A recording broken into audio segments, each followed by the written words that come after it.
बहुत बार ऐसा होता है ना कि हजारों इंग्लिश वर्ड्स दिमाग में होते हैं, ग्रामर के सारे रूल्स बिल्कुल रटे हुए होते हैं, लेकिन जैसे ही किसी से सच में इंग्लिश में बात करने की बारी आती है, दिमाग एकदम ब्लैंक, जीरो, सन्नाटा। ये एक ऐसी यूनिवर्सल प्रॉब्लम है जिसने लगभग हर इंग्लिश लर्नर को परेशान किया है।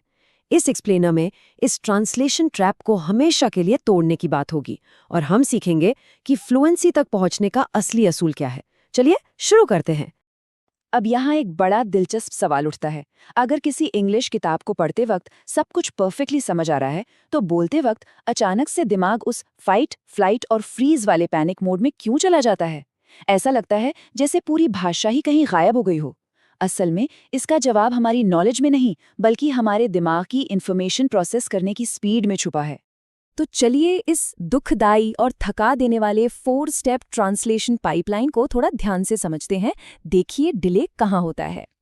पहले हम बात को ध्यान से सुनते हैं, फिर उसे आहिस्ता से अपनी नेटिव लैंग्वेज में ट्रांसलेट करते हैं, फिर एक जवाब सोचते हैं और आखिर में उस जवाब को वापस इंग्लिश में ट्रांसलेट करके बोलने की कोशिश करते हैं। उफ, ये लंबा और धीमा प्रोसेस दिमाग पर इतना भारी मेंटल ओवरलोड डालता है कि नेचुरल सी बातचीत में भी हिचकिचाहट और ऑकवर्ड पॉजेज आने लगते हैं। पर इसके बिल्कुल उल्टा एक नेटिव स्पीकर के दिमाग में क्या चल रहा होता है? जीरो स्टेप्स, बिल्कुल जीरो।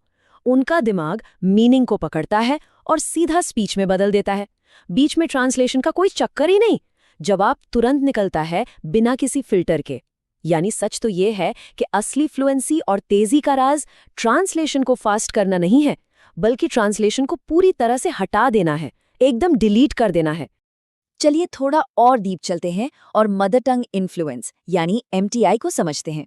ये एक ऐसी आदत है जहां नेटिव लैंग्वेज के ग्रामर रूल्स को जबरदस्ती इंग्लिश पर थोप दिया जाता है, और इसी MTI की वजह से सेंटेंसेस अक्सर टूटे-फूटे या काफी अजीब लगते हैं। एग्जाम्पल के लिए, अगर हिंदी के सेंटेंस "मैं स्कूल जा रहा हूं" को डायरेक्ट शब्दों के हिसाब से इंग्लिश में ट्रांसलेट किया जाए तो वो बनेगा "आई गोइंग स्कूल", जो सुनने में कितना अटपटा लगता है ना। और ये एग्जाम्पल एकदम परफेक्ट तरह से बताता है कि रियल टाइम कॉन्वर्सेशंस में आखिर ग्रामर की किताबें क्यों फेल हो जाती हैं। देखिए, किसी किताब से साइकिल की फिजिक्स पढ़ लेने से कोई सच में साइकिल चलाना थोड़ी सीख जाता है। साइकिल चलाने के लिए फिजिक्स याद करने की नहीं, बल्कि फिजिकली बैलेंस बनाने की प्रैक्टिस चाहिए होती है। भाषा के रूल्स रटना और सच में फ्लुएंट बोलना, इन दोनों में वही साइकिल वाला फर्क है। भाषा बोलने के लिए मुंह और दिमाग को एक्चुअल फिजिकल प्रैक्टिस की आदत डालनी पड़ती है। तो अब इस नए नजरिए को देखते हैं। यहाँ एंट्री होती है न्यूरोप्लास्टिसिटी की। ये इंसानी दिमाग की एक ऐसी मैजिकल पावर है जिससे वो नए न्यूरल कनेक्शंस बना सकता है, यानी खुद को पूरी तरह से रिवायर कर सकता है। ट्रांसलेशन की इस पुरानी आदत को छोड़कर इस न्यूरोप्लास्टिसिटी का फायदा उठाया जा सकता है, ताकि इंग्लिश दिमाग की एक डिफ़ॉल्ट और ऑटोमेटिक सेटिंग बन जाए, बिल्कुल वैसे ही जैसे एक छोटा बच्चा बिना ग्रामर सोचे अपनी पहली भाषा सीखता है। मतलब सबसे क्रूशल पॉइंट ये है कि हमारा दिमाग किसी भी लैंग्वेज से पहले तस्वीरों और सिचुएशंस में सोचता है। इसका सीधा सा अर्थ ये है कि एक एक वर्ड ट्रांसलेट करने के बजाय इंग्लिश शब्दों को डायरेक्ट एक विजुअल सीन के साथ अटैच करना चाहिए। उदाहरण के तौर पर, जब बारिश का मौसम हो और छतरी देखें, तो दिमाग में पहले नेटिव वर्ड सोचकर फिर उसे ट्रांसलेट करने के बजाय सीधा थिंक फॉर रेन यानी अम्ब्रेला हिट करना चाहिए। Direct connection. अब चलिए देखते हैं कि ये सब एक प्रैक्टिकल टूल किट में कैसे बदलता है। और ये होता है इंटरनल सेल्फ टॉक की ताकत से। ये सेल्फ टॉक अलग अलग लेवल्स पर काम करती है। बिगिनर्स आसपास की चीज़ों के नाम इंग्लिश में लेने से शुरुआत कर सकते हैं। जो लोग इंटरमीडिएट लेवल पर हैं, वो अपने पूरे दिन की प्लानिंग दिमाग में इंग्लिश में कर सकते हैं। और एडवांस लर्नर्स, वो तो अकेले शावर में नहाते हुए खुद को एक इंटेंस फिलोसॉफिकल टेड टॉक भी दे सकते हैं। सुनने में ये थोड़ा फनी जरूर लगता है, पर अकेले में की गई ये बातें फ्लुएंसी को रॉकेट की स्पीड से बढ़ाती हैं। यहाँ इस बात पर खास ध्यान देना जरूरी है कि अकेले आइसोलेटेड सेंटेंसेस बनाने की आदत को छोड़ना होगा और उसकी जगह पूरी की पूरी सिचुएशंस को दिमाग में रखकर सोचना शुरू करना होगा। जैसे फर्ज करते हैं कि किसी कैफे में एक बरिस्टा कॉफी का ऑर्डर पूछ रहा है, तो उस वक्त वहां खड़े होकर सेंटेंस बनाने में टाइम वेस्ट नहीं करना है। पहले से ही मेंटली रिहर्स करके इस एग्जैक्ट फ्रेज को तैयार रखना चाहिए, I will have a cappuccino please. इस ट्रिक से दिमाग उन अचानक आने वाले सवालों के आगे फ्रीज होना बंद कर देता है। एक और बहुत ही जबरदस्त कॉन्सेप्ट है जिसे कहते हैं इंग्लिश चंक्स।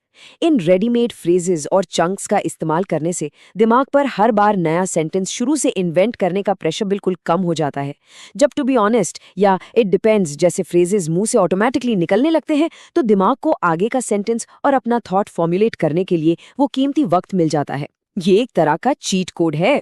और इस नेचुरल फ्लो को आदत में लाने के लिए, जैसे हमने साइकिल वाले एग्जाम्पल में देखा कि फिजिकल प्रैक्टिस चाहिए, ठीक वैसे ही यहाँ शैडोइंग टेक्निक बहुत कमाल का काम करती है। सुनना, दोहराना और जोर से बोलना। इस टेक्निक में होता यह है कि नेटिव स्पीकर्स के बोलने के रिदम और उनके फ्लो को बिल्कुल वैसे ही जोर से आवाज निकालकर कॉपी करना होता है। ऐसा लगातार करने से हमारी बोलने वाली मांसपेशियों में यानी वोकल कॉर्ड्स में एक सच्ची मसल मेमोरी बन जाती है जो बिना सोचे फ्लुएंट इंग्लिश निकालने में मदद करती है। लोग अक्सर सोचते हैं कि स्पॉन्टेनियस फ्लुएंसी हासिल करने के लिए घंटों तक लगातार ग्रामर की किताबें पढ़नी पड़ेंगी, पर ऐसा बिल्कुल नहीं है। असली बदलाव तो इन छोटे छोटे पर रोजाना किए जाने वाले डेली हैबिट्स से आता है, जिन्हें हम आसानी से छोटे माइक्रो मोमेंट्स में बांट सकते हैं। जैसे सुबह उठकर बस 15 मिनट की सेल्फ टॉक, दोपहर में 20 मिनट लिसनिंग और शाम को 25 मिनट की शैडोइंग। बस ये छोटी छोटी आदतें मिलकर दिमाग को नेचुरली इंग्लिश मोड में लॉक कर देती हैं। तो आखिर में ये एक सबसे बड़ा सवाल दिमाग में आता है कि कल सुबह जब दिन की शुरुआत होगी तो अंदर की वो आवाज़ सबसे पहले किस भाषा में बात करेगी। उस उम्मीद और एक्साइटमेंट के साथ आगे बढ़ना चाहिए कि कल उस ट्रांसलेशन वाले विलन को हमेशा के लिए पीछे छोड़ देना है और भाषा के दिमाग को एक नए सिरे से रिवायर करने की शुरुआत करनी है। सीखने की इस जर्नी में प्रैक्टिस ही सबसे अहम है। इन तरीकों को अपनाकर फ्लुएंसी की तरफ एक बहुत ही मजबूत पहला कदम बढ़ाया जा सकता है।